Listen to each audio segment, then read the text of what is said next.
Aujourd'hui, dans toute une histoire, des histoires de longs voyages étranges appelés comas. Dans mon coma, je me suis retrouvé, entre autres, dans une des tours du World Trade Center. Pendant mon coma, j'ai vécu un accouchement. Je me lève dans une autre vie, quoi, où en fait, j'ai une femme et puis j'ai un fils. En 15 jours, vous auriez vécu 5 années. Ouais. Et aussi des histoires de mémoire oubliées. Mes souvenirs commencent quand je suis sorti du coma. J'ai plus de mémoire vive. Mais de moi, vous vous souvenez? Bah si, mais attends, vous êtes très connu, monsieur Delarue. Ah bon. Je crois que tout le monde est d'accord avec moi. Madame, mademoiselle, monsieur, bonjour. Bonjour à tous, bienvenue dans toute une histoire.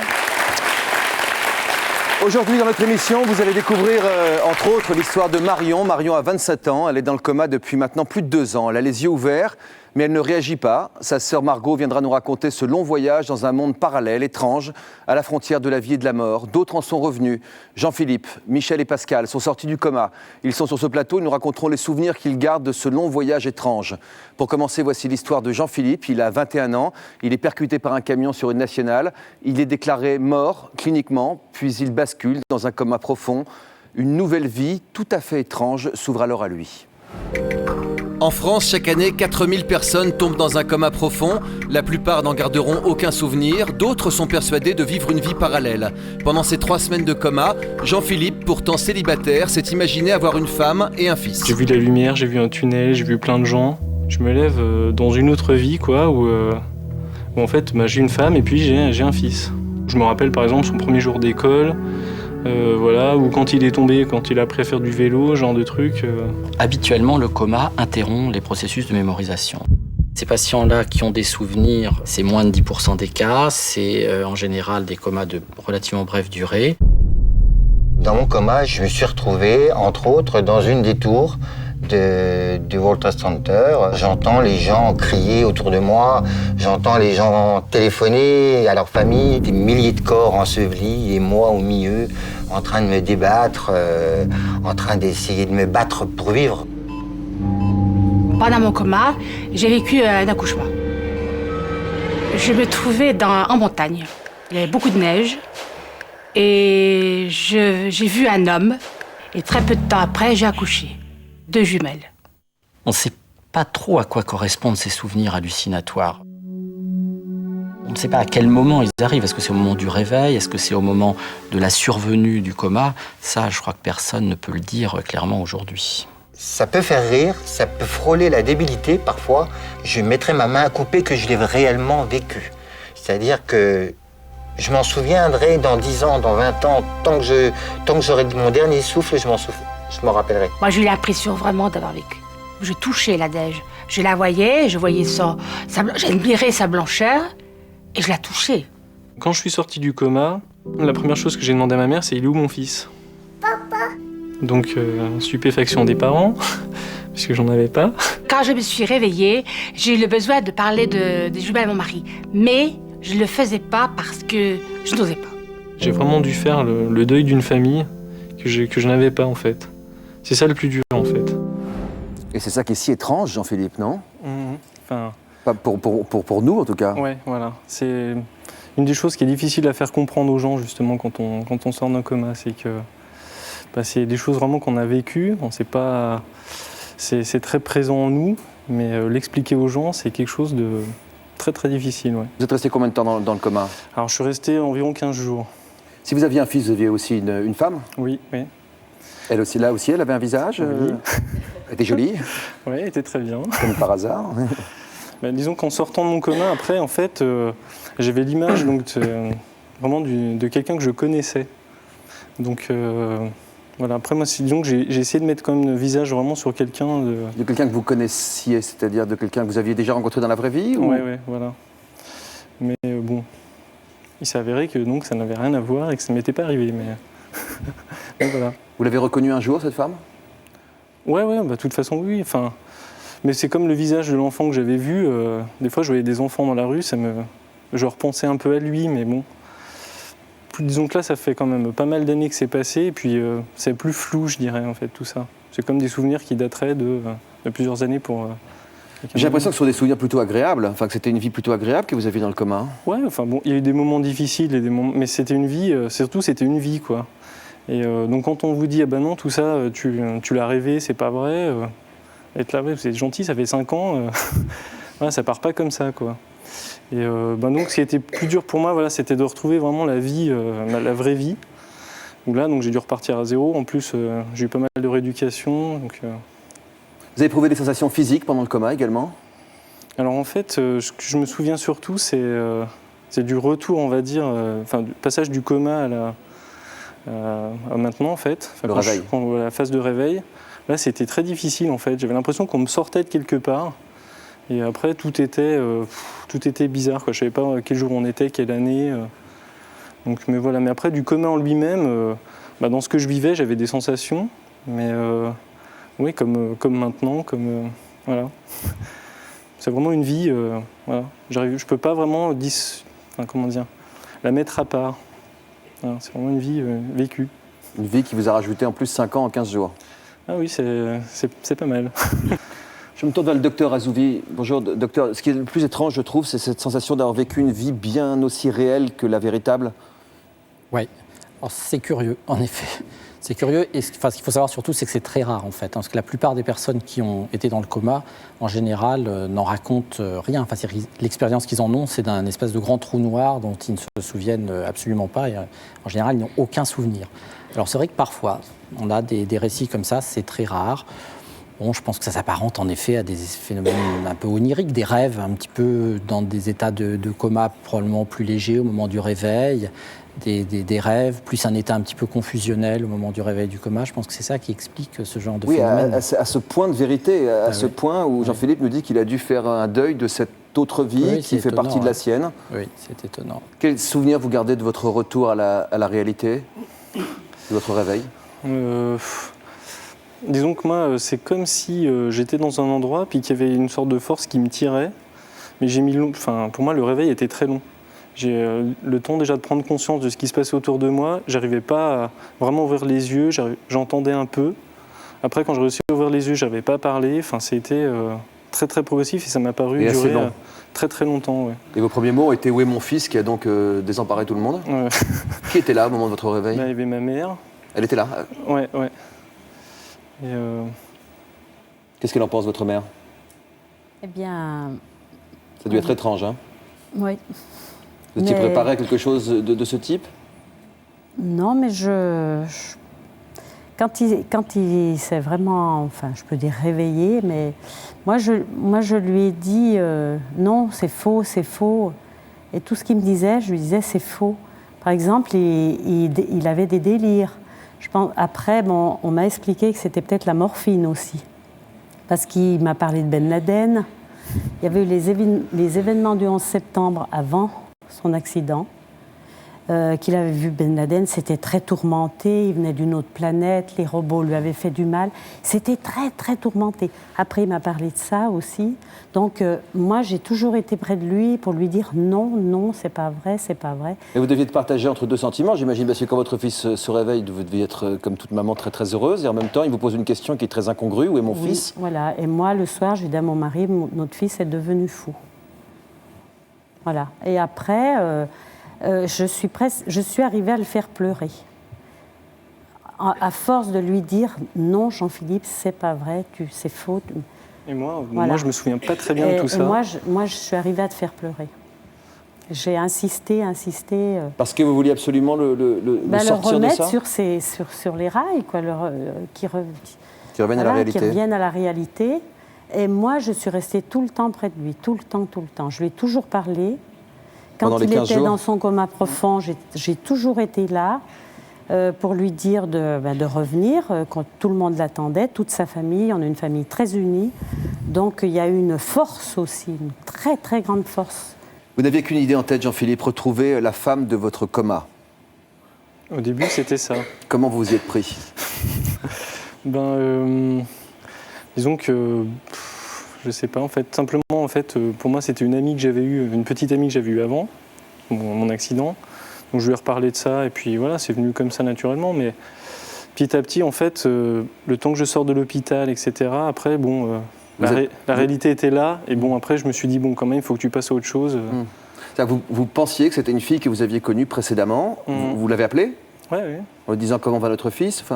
Non, je vais un peu raconter ce que j'avais vu, en fait. Mais voilà, quoi. Bon, elle était un peu surprise au début, et puis...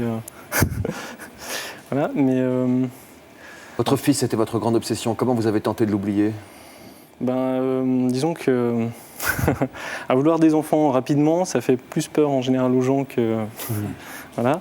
Aux femmes en particulier. Voilà, et puis après, de toute façon, je me suis dit que si moi non plus, j'étais pas prêt, il fallait déjà que je me remette moi sur pied pour envisager autre chose après, quoi. Qu'est-ce qu'il y a de différent en vous aujourd'hui, d'avant le coma par rapport à après le coma? C'est difficile pour moi parce que moi, ma vie avant le coma, je me rappelle pas très bien, quoi. Je me rappelle plus de ce que j'ai appris ou ce genre de choses, mais comment j'étais ou ce que j'ai fait, c'est quelque chose que... Donc moi, je me vois maintenant, mais je pense pour les gens qui me connaissent, ils doivent voir une petite différence. Et puis il y a eu la période Don Juan en sortant de coma, je ne sais pas si vous souhaitez en parler, mais c'est la réalité quand même, Jean-Philippe. C'est bon. T'as qu'à chercher cette femme. Oui, c'est vrai. Ouais. La première vous a dit non, vous a dit ça doit être une autre, donc vous avez essayé. Beaucoup. Vous êtes bien informé. Disons en fait aussi une chose, c'est que quand je sais pas si les gens ici font comme moi, mais quand on a une expérience comme moi, on a beaucoup moins peur du quotidien de la vie, de la vie en général, quoi. Donc déjà, moi j'avais plus confiance en moi pour beaucoup de choses, et c'est toujours un peu le cas, je pense quand même. Et on a plus d'assurance, tout simplement, c'est ça qui a changé. On dit, docteur, que certaines personnes qui sortent du coma sont désinhibées, c'est le terme qu'utilise la médecine. Oui, tout à fait. Oui, parce qu'en fait, il y a souvent des lésions dans certaines régions. Il y a des régions très importantes dans le cerveau qui sont en avant, qui s'appellent les régions frontales, qui servent en fait à contrôler le comportement, à inhiber, à adapter le comportement aux règles sociales. Et c'est des régions qui sont très sensibles à ce genre d'accident. Et c'est vrai que c'est assez fréquent, en effet, chez les patients qui ont survécu à un traumatisme crânien grave, comme celui-là dont on vient de parler, qu'il y ait des modifications du comportement, c'est-à-dire une perte de contrôle. Les lobes frontaux n'arrivent plus à contrôler, inhiber le comportement. Visiblement, ça lui a bien réussi, parce que ça a plu au... Ça peut avoir, parfois, mais rarement, des bons côtés. Rarement, malheureusement. Alors, c'est presque une belle histoire, la façon dont vous le racontez aujourd'hui. Alors bon, faut voir, là je fais un peu le bilan après tout ça, mais bon, ça a été quand même plusieurs années difficiles. Déjà, entre le réel et... On vous parle de plein de choses, on dit mais je me rappelle pas. En plus, même moi, dans la vie de tous les jours, d'aller d'un point A à un point B, j'ai du mal. Le faire comprendre aux gens quand physiquement, vous n'avez pas l'air forcément tout cassé, c'est difficile aussi. C'est le propre des maladies, je dirais, invisibles, mystérieuses, maladies ou chocs d'ailleurs. Même au niveau médical, c'est pas évident, quoi. Je pense que cette histoire va nous aider à mieux comprendre ce qui peut se passer. Le coma, c'est aussi et surtout une expérience douloureuse, notamment pour les proches, évidemment. Jean-Philippe, vous restez avec nous pour écouter l'histoire de Marion, qui est bouleversante. Cette jeune fille a 27 ans. Elle est dans le coma depuis plus de 2 ans maintenant. Sa sœur unique, Margot, lui rend visite quasiment toutes les semaines. Elle ne sait pas si Marion se réveillera un jour. Margot, venez nous rejoindre sur le plateau, s'il vous plaît. Avec les encouragements du public. Bonjour, mademoiselle. Asseyez-vous. D'accord. Comment vous avez réagi à l'histoire de Jean-Philippe? Ça m'intéresse beaucoup de savoir ce qu'il y a après, comment les personnes qui ont vécu un coma l'ont vécu. Ouais. Est-ce qu'il y a pendant aussi dans la tête de celui qui le vit? Malgré que Marion, elle n'est pas dans un coma. Elle est dans quoi alors? C'est un état végétatif chronique qui n'est pas du tout un coma, qui n'est pas une maladie, qui est un état. Elle voit pas, mais elle a les yeux ouverts, elle bouge beaucoup. Elle réagit à ce que vous lui dites? Non. Par contre, elle distingue certains sons, parce que si par exemple une porte claque, elle va froncer les sourcils. Mais de là à dire qu'elle distingue ce qu'on lui dit, je pense pas. Comment elle s'est retrouvée dans le coma au départ? C'est une tentative de suicide. Vous saviez votre sœur aussi malheureuse, aussi désespérée? Pas au point d'en arriver là. Qu'est-ce que les médecins vous ont dit dans un premier temps sur ses chances de revenir à la vie consciente? De pas avoir trop d'espoir. Et pourtant, vous débordez d'espoir, vous? Non. Alors pourquoi vous allez voir aussi souvent votre sœur? Y a des périodes où je vais la voir très très souvent, d'autres un peu moins, mais c'est vrai que, par exemple, si dans ma vie, il m'arrive quelque chose, je fais un peu comme avant. Avant, je lui aurais passé un coup de téléphone. Tu sais ce qui m'est arrivé et ben là, je vais lui dire, même si je sais que j'ai pas de réponse. Pas de réaction non plus? Non. On a une image de votre sœur.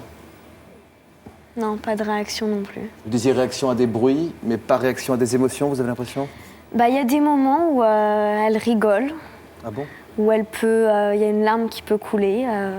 Donc c'est vrai qu'on se demande ce qui se passe dans sa tête.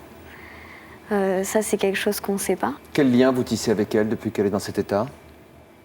Alors c'est assez dur de tisser un lien parce qu'il n'y a pas de retour. Il a fallu faire le deuil de mon ancienne sœur, apprendre à, je dirais, connaître, apprivoiser Marion maintenant. Mais c'est vrai qu'à chaque fois que je vais la voir, il y a beaucoup de fois où je m'endors à côté d'elle, où on fait la sieste toutes les deux. Vous la touchez? Ah oui, je lui fais beaucoup de câlins. Je suis très très proche d'elle. Vous avez l'impression qu'elle réagit parfois? À ce que je lui dis? Parfois, après moi c'est ce que je pense moi, mais c'est vrai que parfois j'ai l'impression qu'elle comprend ce que je lui dis, alors peut-être qu'elle comprend rien, mais c'est pour ça que je lui parle beaucoup. Est-ce qu'il faut parler aux personnes qui sont endormies de cette façon? Oui, probablement, oui, on peut penser que c'est probablement efficace. Maintenant, qu'est-ce qui passe? Qu'est-ce que ces personnes intègrent? C'est très difficile de savoir. À ce stade-là, probablement, malheureusement, pas grand-chose d'après ce que vous expliquez, bien que ça puisse en fait varier beaucoup d'un patient à un autre. Si jamais elle se réveille, votre sœur, vous avez une idée de ce que vous lui direz? J'y pense pas parce que je pense pas qu'elle se réveillera. Pardon de vous demander ça, mais pourquoi la maintenir en vie dans ces conditions? Je sais pas. C'est vrai que...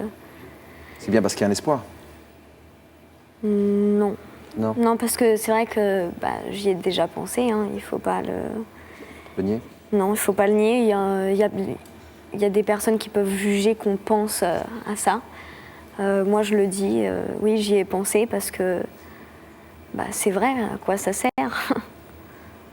Dans un instant, l'histoire de Nathalie et Pascal. Voici un aperçu de ce qui nous attend dans la suite de cette étrange émission. Dans un instant, nous vous raconterons l'histoire de Brigitte, la mère de Patrick. Je dormais et j'ai entendu mon fils crier. À 16 ans, Patrick vient d'être victime d'une rupture d'anévrisme. Le docteur m'a dit que pour lui, il n'y avait plus aucun espoir. Vous avez sauvé votre fils. Quoi de plus naturel? Il aurait souhaité que je le laisse partir. Moi-même, des fois, je me dis que ça aurait été la meilleure solution pour lui.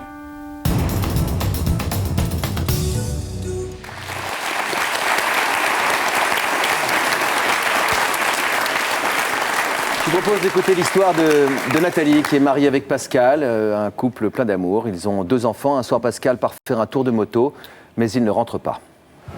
Je n'ai aucun souvenir depuis l'accident. Et l'accident de Pascal, c'était le 12 août 2000. Alors qu'il rentrait chez lui en moto, un jeune chauffard grille un feu rouge et le renverse.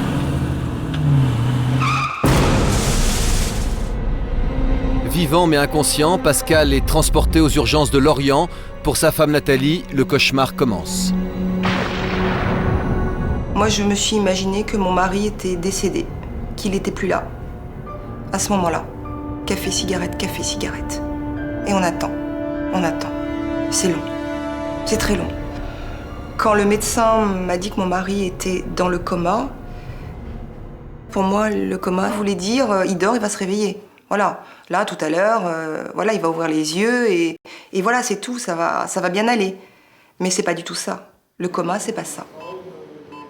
Je m'attendais à voir du sang, à voir des fractures, des blessures. Ah non, je vois rien. Et son visage était le visage de Pascal qui dort. Et ça, c'est terrible, parce que là, on attend qu'un œil s'ouvre, hein. On attend qu'il se réveille. Les enfants. Comment je vais annoncer ça aux enfants? Donc pour Alexandre, qui avait 4 ans à l'époque, ça a été « Papa a eu un accident, mais il fait dodo, pour pas souffrir. Hein, papa dort et il va se réveiller. Et pour Mathieu, donc, qui avait 12 ans à l'époque, c'est la même explication, sauf que Mathieu, 12 ans, m'a regardé et m'a dit « Il n'a qu'à dire que papa est dans le coma, maman, ça ira plus vite. » Et plus jamais je voulais voir ça dans leurs yeux. Plus jamais, plus jamais, plus jamais. Je ne souhaitais pas un papa dans le coma pour mes enfants. Quel âge ils avaient, vos enfants? 4 ans et demi et 12 ans. Et c'est vrai que 4 ans et demi et 12 ans, c'est des petits bouts qu'on protège et qu'on veut protéger. Et ce sont des enfants qui ont eu un papa et une maman et qui doivent continuer à avoir un papa et une maman. Donc c'est une bagarre contre soi-même, c'est le refus en fait de la situation. Et qui dit refus, en ce qui me concerne, dit bagarre. Ça vous donne la rage? Complètement, complètement.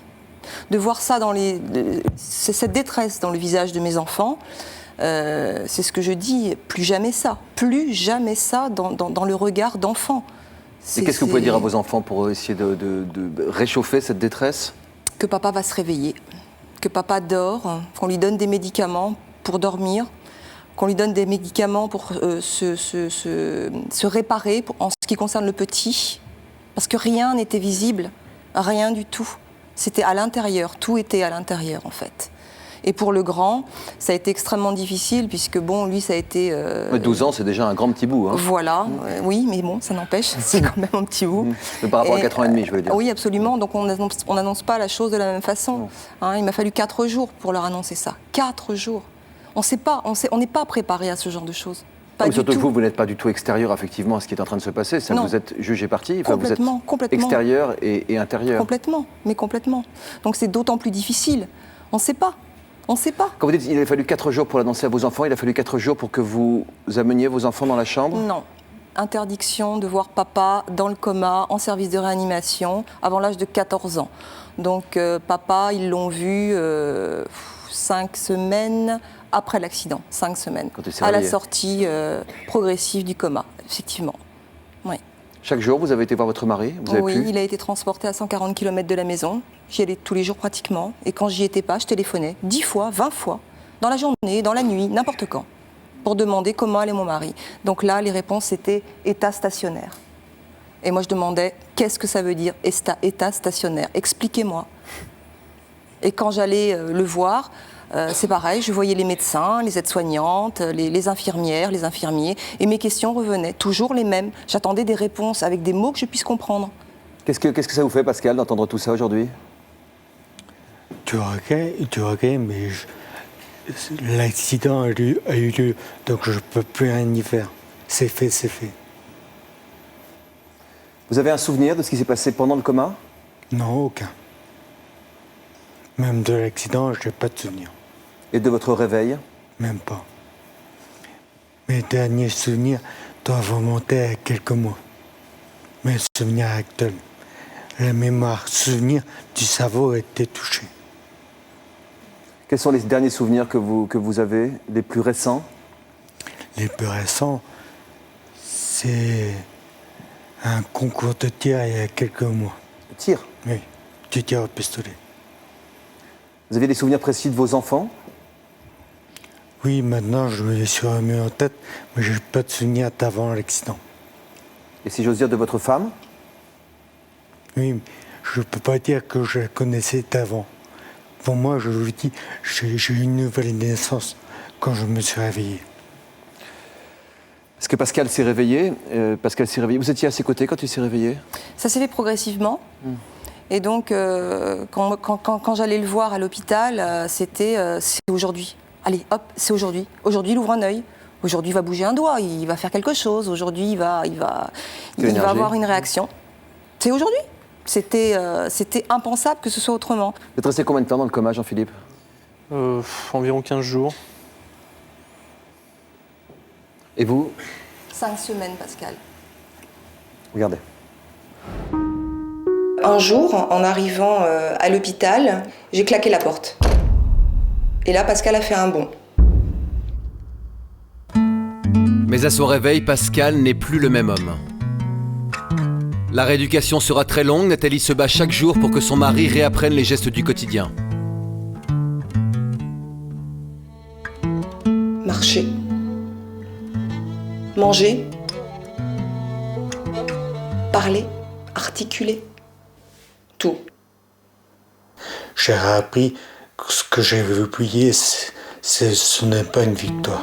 Tant que j'ai pas tout réappris, notamment à conduire, il n'y aura pas de victoire.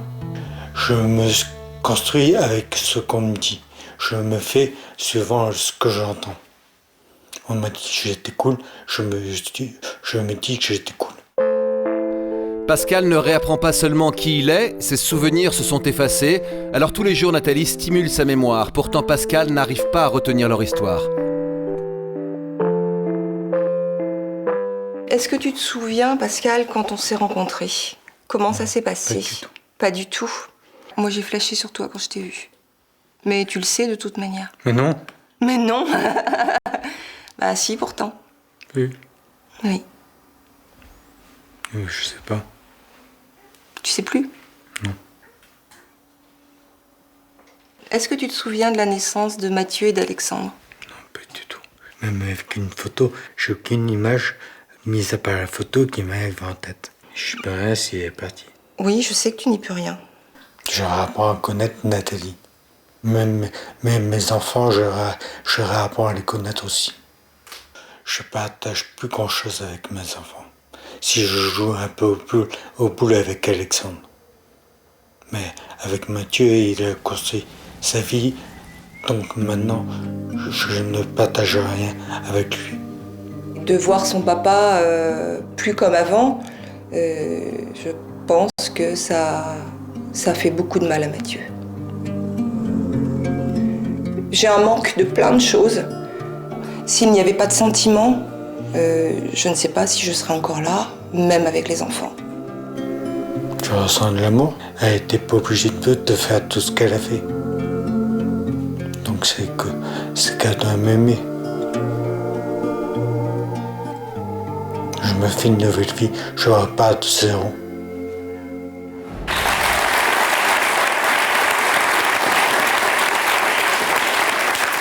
C'est-à-dire que lui repart de zéro, mais vous repartez pas de zéro. Alors qu'est-ce que ça fait dans la relation amoureuse, ce décalage? Si, je repars de zéro aussi. Il y a un avant et un après, on est dans l'après. Comme dit Pascal, c'est une renaissance, c'est vrai, c'est ça. C'était il y a combien de temps maintenant, cette sortie de coma? 6 ans. Comment évolue la vie en 6 ans? Pour qui? Pour vous deux, pour votre couple?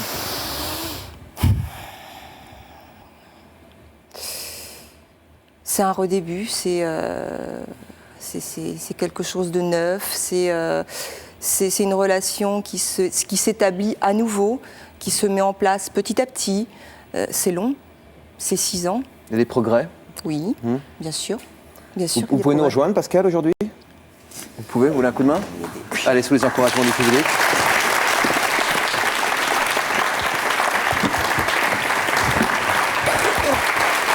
Donc on applaudit ce courage de cette famille. Merci. Merci. Est-ce que vous diriez que vous l'aimez, votre femme, aujourd'hui? Oui. Comme si vous aviez redémarré à zéro? Comme si vous étiez tombé amoureux d'elle? Oui.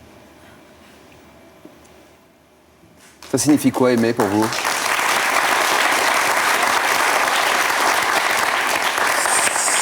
Ça signifie avoir énormément de reconnaissance. Vous avez de la reconnaissance pour elle? Oui. Vous profitez de la vie? Pas encore à fond. Je vous sens très ému, Pascal. Oui. Parce que j'ai vu le reportage. Il y a pas mal d'images qui font venir des souvenirs. Lesquelles? L'hôpital. Les enfants, quand ils étaient petits. Ça fait revenir des souvenirs, ça? Non. Le fait de voir des images, je me suis dit c'était moi. Donc j'ai vécu ça.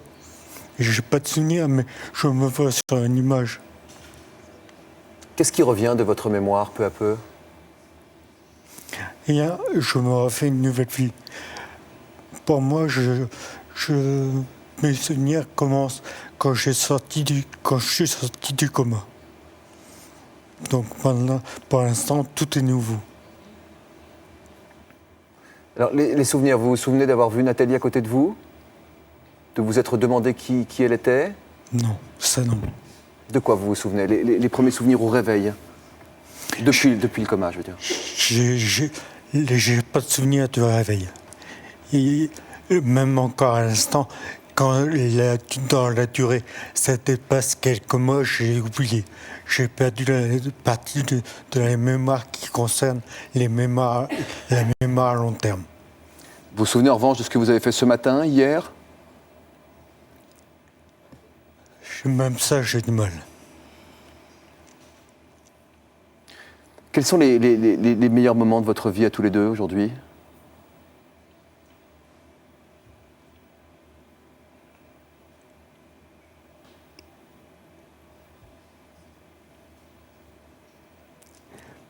Pour moi, je suis un peu égoïste, mais le meilleur moment que j'ai pour l'instant, c'est pas en coma, c'est tout seul. Parce que je fais du tir au pistolet et j'ai réussi à avoir une deuxième place dans le département de la Bretagne. Il fallait trouver des activités à Pascal, des choses qui pouvaient l'intéresser, qui pouvaient l'ouvrir, qui pouvaient l'aider à avancer tout simplement. Et le tir au pistolet donc, fait partie d'une de ses passions. Quoi d'autre? La plongée sous-marine. Donc, je lui ai fait faire un stage de plongée sous-marine bouteille il y a 2 ans.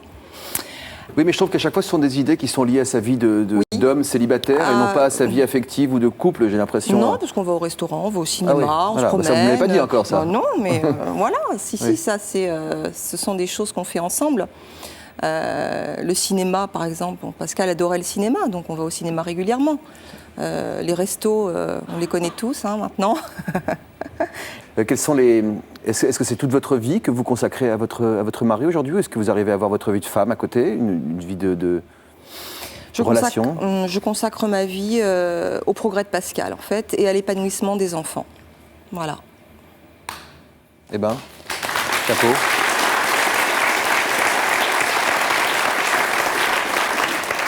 Est-ce que vous lui avez réappris aussi à vous aimer, vous avez l'impression? Non, je ne pense pas. Ça, non. Je n'ai pas besoin de lui réapprendre à m'aimer. Il m'aime. Vous lui dites, Pascal? Non, ça, j'ai perdu l'habitude de lui dire.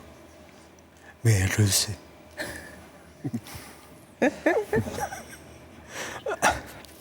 Je crois que vous avez aussi la chance ou le courage, ou je ne sais pas comment on doit dire ça. En tout cas, vous êtes ensemble tous les deux, ce qui n'est pas forcément le cas des gens qui sortent du coma. Parce qu'il y a des transformations, eh bien, certaines personnes n'arrivent pas à suivre et à se recoller, et à retrouver les moyens de pouvoir continuer cette histoire d'amour ensemble. C'est le cas de l'histoire de Michel. Nathalie, vous êtes restée, même si c'est un combat quotidien pour vous. Michel, lui, s'est retrouvé seul quelques années après son coma, car sa famille a souffert de son changement de personnalité. Michel ne se souvient de rien, même pas du repas qu'il vient d'avaler quelques minutes auparavant. Cet homme, ancien militaire de carrière et sportif accompli, est un survivant. C'est en 1994 que sa vie a basculé. Un jour de juin, un chauffard lui a délibérément foncé dessus.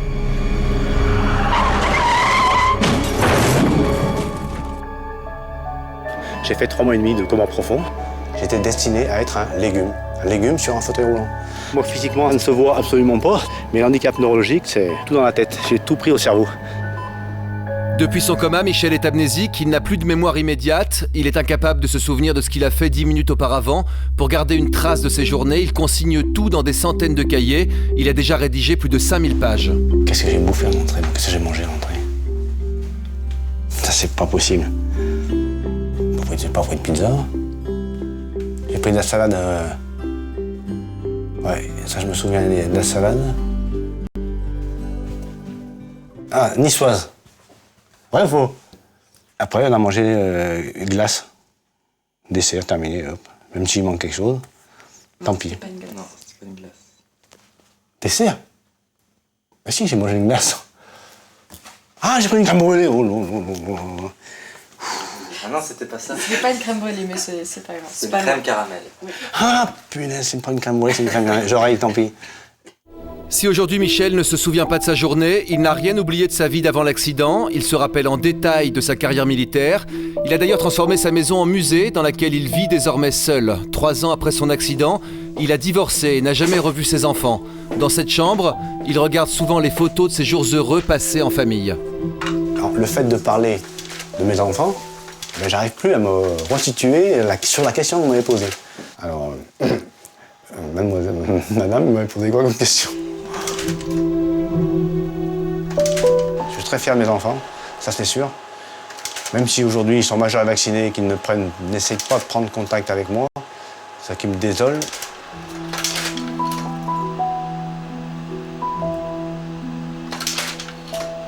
Et j'ai pensé au suicide, me foutre en l'air. Hein. De surcroît, j'ai pensé à ma famille, ma femme, mes enfants. Donc je me suis dit que, puis surtout que la vie, une vie humaine est très courte, mais vaut le coup d'être vécue d'une manière intensive, comme je la vis aujourd'hui.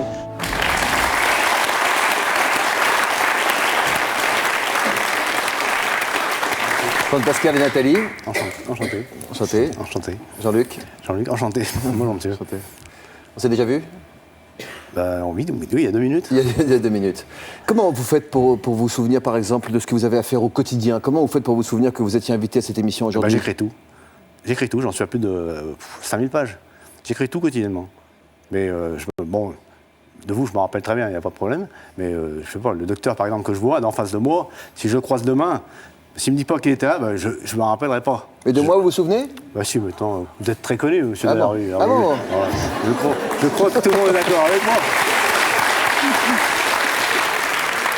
Même les gens qui ont fait...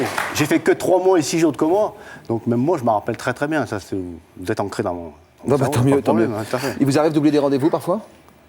D'oublier des rendez-vous? Oui, mais je marque tout, mais j'ai beau les marquer sur mon calendrier, je marque partout. Après, il faut se souvenir de regarder son calendrier. Exactement. Aussi. Vous avez dit le mot. C'est ça, il faut que j'arrive à rappeler le souvenir pour regarder le calendrier, pour arriver à me souvenir de rendez-vous, de la date, ou n'importe quoi. Mais ça paraît bête, mais c'est très dur à vivre dans le sens que je peux faire des choses incroyables dans un domaine sportif. Je suis un sportif de haut niveau aujourd'hui. C'est pour ça que j'ai été suivi sur France par des camarades de chez vous. Il y a 2 ans où j'ai fait le triathlon le plus dur du monde. Ironman. L'Ironman de Embrun. C'est le triathlon le plus dur du monde, où l'on doit faire 3 km 800 de natation au lac de Serponçon. Dans la foulée, on fait 180 km de vélo, où il y a 15 cols, dont le col de l'Isoard, qui culmine à 2500 mètres. Et derrière, on pose le vélo et on fait un marathon, 42 km. Départ de nuit à 6h, et je suis rentré le soir à 23h. Mais je l'ai fait tout ça. Vous êtes un ordinateur quand vous parlez, c'est incroyable. Mais c'est quoi? C'est tout ça C'est pour prouver à tout le monde que dans la vie, on peut toujours s'en sortir. Moi, que la médecine avait destiné à être un légume sur un fauteuil roulant, si mon cœur tenait le coup. C'était encore pas sûr. J'avais quand même perdu 3,2 litres, entre parenthèses. C'est-à-dire la moitié du corps humain. C'est pas au médecin que je vais le dire. Alors maintenant, je suis conscient aussi que j'ai pas le droit de me plaindre. C'est que je suis entier, je suis vivant, puis je peux faire des choses extrêmes dans un domaine sportif. C'est pour ça que je vise très haut dans un domaine sportif, notamment d'aller me qualifier pour Hawaï. Mais le problème d'Hawaï, c'est qu'il faut se qualifier. Et en catégorie d'âge normal, j'ai quand même peu de chance parce que... Vous avez quel âge? Quel âge je fais, tiens, pour voir si je fais mieux. Non, je suis né en 60. 46 ans. Ouais, Qu'est-ce qui vous reste comme souvenir d'avant le coma? Tout. C'est pour ça que j'ai fait un musée chez moi qui est colossal et j'ai fait un livre. Tout mon accident. Qu'est-ce que vous voulez faire passer comme idée avec ça? Eh ben, faire passer, c'est que dans la vie, on peut toujours s'en sortir. Tout est une question de volonté. Alors moi, j'aurais dû y passer. Et votre vie affective? Ma vie affective, ma femme, comme je vous disais tout à l'heure, elle m'a soutenu comme c'est pas possible. Elle a surmonté le moral à ma mère qui pleurait quand un médecin avait dit que j'étais destiné à être un légume sur un fauteuil roulant. Et ben, elle a surmonté le moral en disant que non, je connais très bien Michel, il s'en sortira, il ne terminera pas comme un légume. Et puis de fil en aiguille, comme je n'ai pas pu être réinséré dans l'institution et j'ai été mis à la réforme en 1997, je suis passé en commission de réforme à Bordeaux. Au bout de combien de temps vous vous êtes séparés? Après ma rééducation, j'avais du mal à comprendre, elle n'arrivait pas à comprendre sur le fait que je peux faire des choses extrêmes dans le domaine sportif et j'arrive pas à comprendre ou à faire des choses complètement anodines pour les enfants, etc. Pourquoi je me perds tout le temps? J'arrive pas à récupérer les gosses quand ils vont à l'école. Enfin, bref, des choses complètement. Je pourrais même pas le dire ici parce que je me demande si vous me croirez, entre parenthèses. Et ça, elle a pas compris. Vous êtes heureux dans la vie? Vous avez l'air. Sport. Heureusement, quel sport? La vie, une vie est très courte. Une vie humaine, on est de passage sur la Terre. Donc il faut en profiter à bon escient, bien sûr. La vie affective, est-ce qu'elle vous manque ou est-ce que vous n'y pensez pas? Aujourd'hui, j'y pense plus. Parce que j'ai le sport qui me raccroche à la vie et puis je vise très haut. Non mais le sport c'est en plus. Oui, c'est en plus, tout à fait. Ça remplace pas? Ah non, ça remplace pas du tout, Mais j'ai vous êtes jeune, 3 enfants qui sont majeurs et vaccinés, ils ont quand même plus de 20 ans. aujourd'hui, et ils ont mon adresse, ils ont mon numéro de téléphone, ils ont tout. Mon frère peut m'en témoigner. Mais vous aussi, vous avez leur adresse et leur téléphone. Vous essayez de les joindre? Bien sûr, j'ai essayé maintes et maintes fois. J'aurais écrit maintes et maintes lettres. Jamais une réponse. Alors la femme de mon avocat... Vous savez ce qu'ils nous disent? Vous savez ce qu'ils nous ont dit, vos enfants? Non. Qu'ils ont essayé de vous joindre, mais que vous ne vous en souvenez pas. Ouais, ça, c'est la bonne excuse. Mais pourquoi ils ne me téléphonent pas pour me le dire, ça en face? Le journaliste, ils ont eu au téléphone. Mais pourquoi ils ne sont pas venus? Pourquoi elle ne les a pas amenés, la journaliste? Elle est là en face? Ça ne m'aurait pas dérangé. Moi, j'ai l'esprit très clair, très sain. C'est pas un endroit pour se rencontrer. Enfin, je veux dire par là, c'est des choses qui sont trop intimes pour se voir sur un plateau de télé. Mais non, mais on aurait pu se voir après. Et puis là, à ce moment-là, on aurait pu parler clairement. Parce que qui vous dit ça, je suis fou, là. Peut-être sans déconner. Et je suis quand même leur père. Ils savent où j'habite, la maison, ils savent où elle est. Je suis quand même pas cinglé au point de les relâcher. C'est quand même mes enfants. Donc s'ils viennent, ils sont prêts. Je les accueillerai, il n'y a pas de problème, les bras grands ouverts. Non, ça c'est bien de le dire. Mais ça, il n'y a pas de problème. Et une autre histoire d'amour? Vous aimeriez en vivre une? Je vais vous dire franchement, je pourrais pas. Pourquoi? Parce que je vis dans un musée qui est colossal chez moi, un musée militaire. Je vis entre parenthèses avec 5 mannequins. J'ai 5 mannequins chez moi où je leur ai mis mes tenues militaires. Et ça leur va impeccable. Donc moralité, ouais, mais ça aussi, ça remplace pas l'amour. Moralité, j'avais la taille mannequin. Et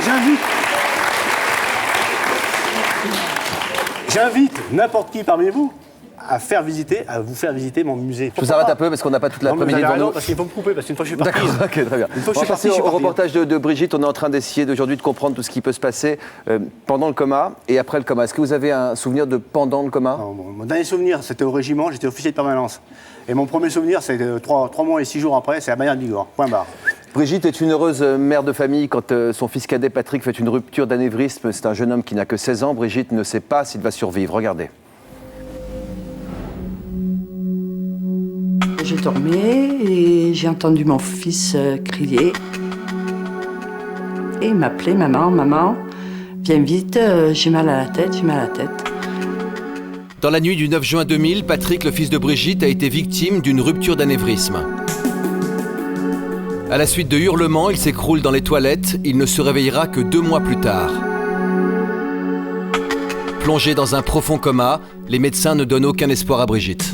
Le docteur m'a dit que pour lui, il n'y avait plus aucun espoir, que si mon fils se réveillait, ce serait un légume, que ce serait une vie ni pour lui, ni pour nous. On a dit sauvez-le, faites tout ce que vous avez à faire, mais laissez-le vivre. Et 15 août, on nous a dit il est réveillé. Je crois que ça a été un des plus beaux jours de ma vie. Puis finalement, quand j'ai vu dans quel état il était après s'être réveillé, j'ai un peu perdu l'espoir de le revoir revenir normal. Moi, j'ai réalisé aussi que mon fils, c'était plus mon fils. Que c'était Patrick, mais que ce serait plus jamais le même. Et plus personne ne reconnaît Patrick, la famille explose à son retour, les parents divorcent, les sœurs se sentent délaissées, les réunions familiales ne sont alors que tension et crise. La vie de famille, ça a été pendant 1 an, Patrick. Elle était tous les jours, près de mon frère, et puis moi et ma sœur, on était un peu à l'écart.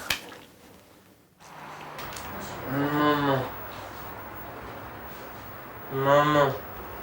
Il y a des fois, il parle, je l'écoute même plus, je le laisse parler, et puis j'ai envie de le mettre dans sa chambre, de lui mettre de la musique, lui dire maintenant t'écoutes ta musique, tu me fous la paix, tu me laisses tranquille.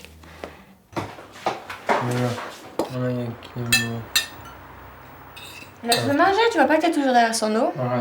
Tu comprends pourquoi je viens pas manger? Bah, tu viens pas manger, ma fille, j'y peux rien, hein, c'est comme ça. Tu peux pas manger normalement, elle fait que parler. D'accord, mange maintenant, et toi. Mes soeurs, mes cousins, tout, ils m'acceptent pas. Et je crois qu'ils m'accepteront jamais. Je culpabilise énormément parce que ça me fait beaucoup de peine de devoir... j'ai l'impression de le laisser. Ce qui me fait le plus souffrir, c'est de voir mon fils dans l'état où il est et qu'il n'est pas heureux. Mais des fois, je me dis, mais peut-être que tant mieux fait de mourir. Parce que la vie que tu mélanges, elle est pour elle. Elle n'étend plus jamais la vie qu'il y avait avant. Ben, y a des fois où moi-même je regrette le jour où j'ai dit au docteur, sauvez-le. Parce que je me dis, je l'ai fait pour moi, pour pas perdre mon fils. Mais pour lui, j'aurais dû le laisser partir. Oui, dans cette émission, on est pour montrer les choses. On pense qu'on n'est pas dans une société où il faut cacher les handicaps et dire les choses telles qu'elles sont. Et vous faites partie de cette démarche puisque vous avez souhaité nous montrer la réalité de cette vie. Ce que dit votre fils à la fin du reportage sur est-ce qu'il aurait fallu ou est-ce qu'il n'aurait pas fallu, c'est quelque chose de très fort. Est-ce que vous comprenez ce qu'il dit ? Oui, je le comprends maintenant. Je le comprends parce qu'il me le dit, on en parle souvent. Il aurait souhaité que je le laisse partir. Moi-même, des fois, je me dis que ça aurait été la meilleure solution pour lui. Parce que la vie, maintenant, ici, c'est pas fait pour eux. On s'en occupe pas correctement. À la maison, c'est pas vivable. Moi, lui, toute seule, j'aurais tenu le coup des années. Mais j'avais des enfants. Mais j'espère que tous les parents réagiraient comme vous, madame, parce que c'est comme... C'est ça l'humanité. Je sais pas, parce qu'il y a des parents qui m'ont dit qu'il ne fallait pas le sauver. Ah oui, non, mais ça, on ne peut pas se mettre à la place des autres parents. Oui, mais bon, moi, je l'ai sauvé. En tout cas, pas dans ce sens-là. Vous étiez très proche de votre frère en termes d'âge, donc vous l'avez vu vraiment changer aussi, vous. J'avais qu'un an d'écart avec mon frère. J'avais 15 ans et lui en avait 16 quand il a eu sa rupture d'anévrisme. Donc on était très proches, comme tous les adolescents. On allait au cinéma ensemble, on avait les mêmes amis, on était au collège ensemble. Comme tous les frères et sœurs de notre âge. Il faut dire que le coma, c'est pas... On a l'impression, docteur, que quand quelqu'un tombe dans le coma, il va se réveiller comme ça, puis que ça va repartir comme c'était avant. Mais dans la majorité des cas, la personne sera profondément transformée. Je crois qu'on en a eu des exemples malheureusement très démonstratifs. C'est vrai que malheureusement, heureusement parfois certains patients ont des blessures, disons, relativement peu graves et se réveillent très rapidement. Ça arrive aussi, évidemment. Ça arrive, heureusement que ça arrive. Et Jean-Philippe est en train de se dire aujourd'hui que... Voilà, on a des exemples. Mais quand les lésions sont plus importantes, quand le coma dure, on a des situations malheureusement comme celle que vous avez vécue ou qu'on a vue tout à l'heure, c'est-à-dire des réveils très lents, très progressifs, pas comme au cinéma où tout d'un coup on se réveille et puis tout va bien. Donc des réveils très lents, très progressifs et puis des séquelles qui peuvent malheureusement durer toute la vie. Il faut se dire que quelqu'un dont vous étiez aussi proche, tout d'un coup du jour au lendemain, vous en êtes très très éloigné. Très éloigné, oui. Il y a eu ces moments de bagarre, de tension, de jalousie que vous dites très sincèrement. Est-ce que vous partagez des bons moments aujourd'hui ? Est-ce qu'il y a des bons moments dans tout ça ? Des petits bons moments. Ça va être des petits câlins ou quand il y a des moments, il me va rentrer, il va être content de me voir. Mais c'est des petits moments très courts. Sinon, on n'a pas de conversation, on ne sort pas tous les deux. C'est mon frère, mais sans l'être en fait. Il n'y a plus cette complicité, il n'y a plus cet échange. Il n'y a plus du tout de complicité, voilà. Et vous, madame, est-ce que vous partagez des bons moments avec votre fils ? Oui, parce que je ne l'ai pas souvent, puisqu'il est dans un foyer d'accueil. Donc, quand il est à la maison, on en profite au maximum. Mais... Qu'est-ce que vous pouvez partager avec lui, par exemple, de positif ? Lui, son plaisir à lui, c'est de parler du passé. Il n'y a que ça qui...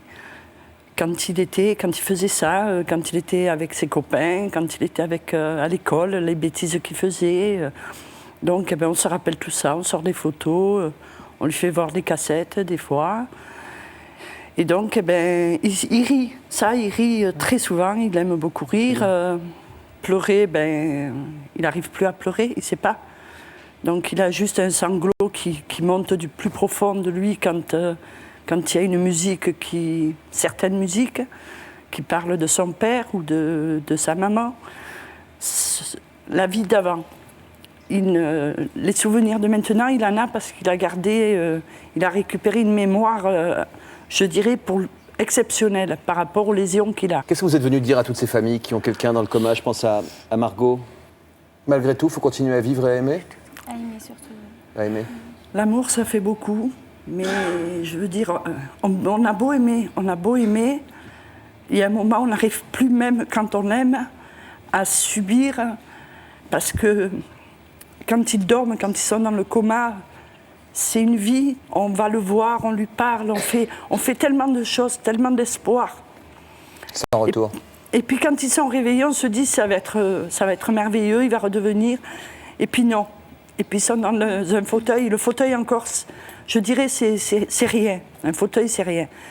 Mais c'est ces problèmes neurologiques, ces trucs que personne ne voit. Parce qu'on voit mon fils, il y a des gens qui me disent « mais il est bien, il est bien ». Oui, il est bien. Puis dès qu'on parle, c'est fini, ils comprennent. Parce qu'il fugue. Alors, il a des problèmes de violence verbale. Donc, quand il s'énerve, c'est pas évident à gérer. Et puis ces moments de conscience aussi qu'on a vu aussi dans le reportage. Tout à fait. Et là, il a des moments de conscience et il sait que il n'a plus envie de vivre parce qu'il sait ce qu'il fait quand... parce qu'on lui rappelle, on lui a dit « tu as fait ça, tu as fait ça ». Et lui, il se dit « je ne suis plus le garçon d'avant et j'ai plus envie de vivre comme ça ». On comprend que votre vie actuelle vous amène à vous remettre en question, à remettre en question votre décision, mais vous avez sauvé votre fils. Quoi de plus naturel? À présent, il est là. Lise, j'espère que vous parviendrez à mieux vivre auprès de votre frère également. C'est important que vous retrouviez... vous ne perdiez pas en tout cas ce sentiment profond qui vous a uni pendant toute votre jeunesse. Je vous souhaite beaucoup de courage à toutes les deux, puis aussi à Patrick pour retrouver une vie de famille harmonieuse. Le coma est un voyage mystérieux, les conséquences sont toujours étranges, parfois dramatiques, mais certains remontent la pente, c'est ce que nous ont appris nos invités d'aujourd'hui. Merci à tous, nous prendrons régulièrement de vos nouvelles. Merci madame, merci mademoiselle.